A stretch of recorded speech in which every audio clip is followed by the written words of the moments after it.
Invincible kept us in limbo for ages, but look, who's complaining?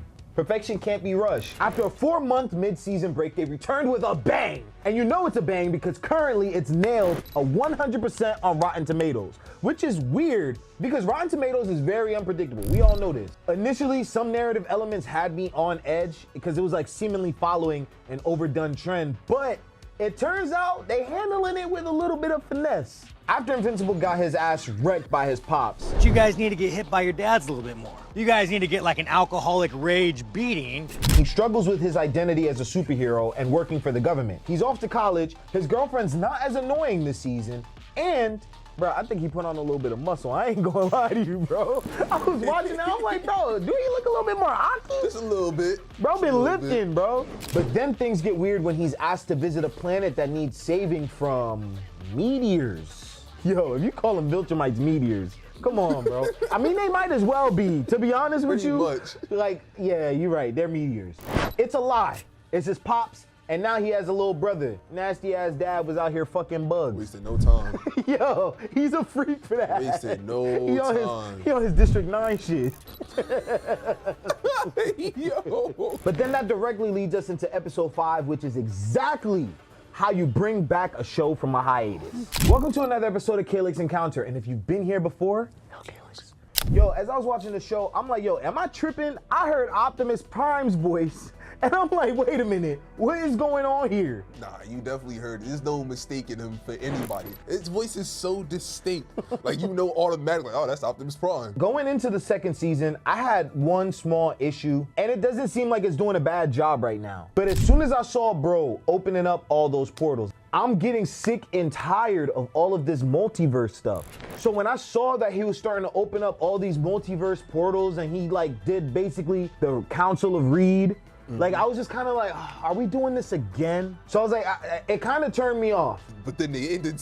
But the ending stopped. Yeah. It stopped all of that. So I was like, okay, at least they are aware that this is annoying and they just shut it down right then and there. Okay, listen, this is what I would say. I've read the comic. They do the multiverse thing in the comics. So it's not like they're just following a trend. Comics date back all the way to 2003 or 2004. It was one of those years. They originally did the multiverse stories in the comics. And in the comics, it's done perfectly. It's nothing compared to what we're getting now in movies. I feel like the multiverse just doesn't work because of its movies, you know? It's a trend that I need to stop already. So one of the things that I liked about the use of multiverses in this, at least, is they use the different timelines to show power scaling. So it's like, what if Mark were to join his father? Look how strong he would be. Which, episode 5 is how you kick off a hiatus. Oh my goodness. Yo, they wasted. I love how they got right back into it and did not hold back. People die. People die. And I'm watching this and I'm just like, wait, oh nah, she can't be, no, she's done. Like, these people are not coming back. I thought Shorty that grows big and small was coming back. Bro said, no. I said no. He said, hey, listen, bro. I genuinely enjoyed episode 5. Personally, I think that may have been the best episode of Invincible behind Mark versus Omni-Man. That was tense. I think this might be the second close, real close, but definitely behind it. It's right there. It's they're neck and neck.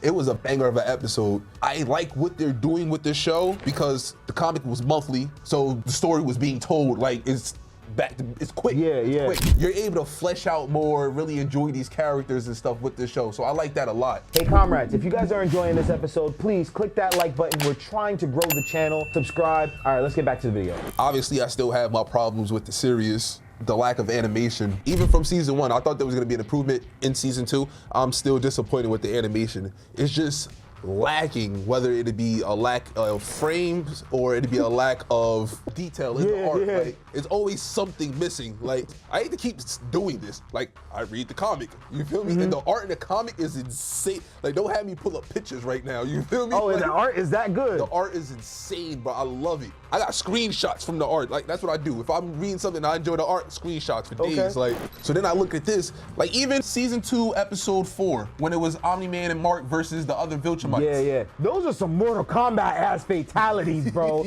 That's how you do a fight, though. What it could have been is amazing. That's what it could have been. Like, they were missing out. This was from the episode. This is from the comic. Oh, that's hard. I mean, hold on, go back. Very similar. I mean, it's very similar, but there's not as much. The bare minimum is similar. Like, yeah. look at the detail. Like, come on, man. You see what we missing out on? And this is before they really started to get that money and to really start doing crazier art. Yeah. Like, Oh, man. We were robbed. oh, heavy. Yeah, heavy. We've been off on this rant before. If I run for president, I am going to make sure that we invest a lot of money into the arts. Music, animation, film/television, all of it. And well, hold on. Mm-hmm. By investing money, we don't mean, we mean with the actual art itself. Yes, yeah. Not spending $30 million on an actor.